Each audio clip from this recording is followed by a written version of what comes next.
Hello, fellow alchemists. Welcome back to a little bit of a small series. We've been working a lot more with, Tailwind. And the nice part about Tailwind is that it's really customizable. You can do quite a lot of things with it. What is a little bit annoying is that if you actually use the scaffolding within Phoenix, you have to change quite a lot and change over and over and over again. Well, somebody's come up with a generator which can actually just generate scaffolding templates, but now using the Tailwind CSS, so it's quite interesting. In hindsight, of course, it is opinionated, but at least it's using Tailwind and not trying to kind of piggyback off of that CSS that Phoenix comes with by itself, so you can get something a little bit more interesting. And so today I wanted to actually show you how to use that generator. It's pretty straightforward, but still give you an idea.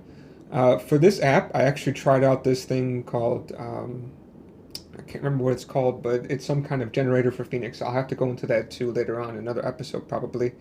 But so this is kind of a new thing for me. But in general, I just wanted to show you guys how to use the new generator in case you are using Tailwind.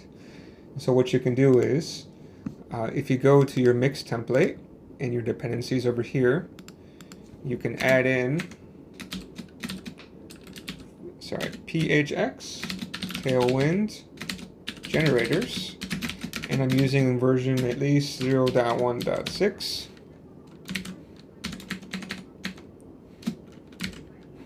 Then you can just run a quick mix steps git to, of course, grab that. After you grab that, you should be able to see we have PHX gen and Tailwind, so I'll just look for Tailwind. So that should actually come up. Well, it's not coming up, but it's definitely here. So what we can do is we can just actually run this generator. And basically it's about the same as the scaffolding one.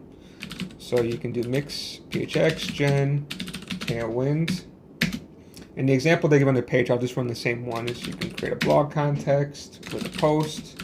Name of the table is called posts. There's a title, which is a string. We don't have to say anything because it could just be a string by itself. And body, which is text.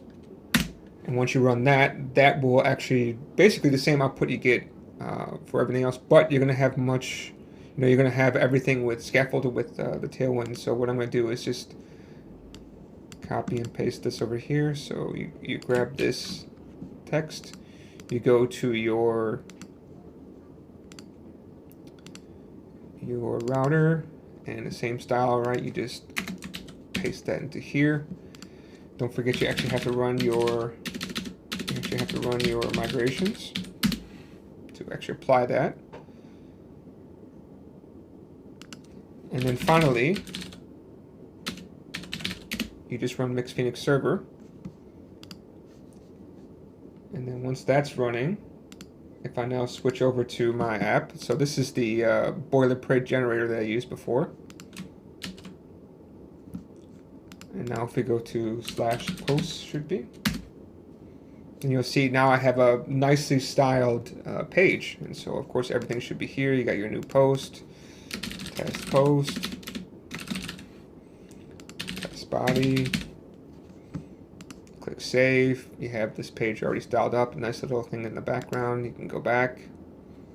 Everything is here, so it's just a nicety. If you're already using Tailwind, you don't have to go back and edit all your templates and everything like that. So I think this would be a good place. Like if you have your own style set out, you can probably just take a look to see what they did, and then just kind of maybe clone or fork what they did, and then you can actually add in your own style. So maybe that's probably something I'm going to do in the future, so I can make my own style and then just use this as kind of a template. So this is Alan from Plangora. Please subscribe if you haven't, otherwise I'll catch you guys next time. Thanks. Hi, please feel free to ask us any questions about Elixir, Flutter, or anything else in programming. Here's our YouTube channel, Facebook, Instagram, and Twitter. We'll answer your questions every Friday. Ya mantai ke dak man all. Yo wenti ji da wen wo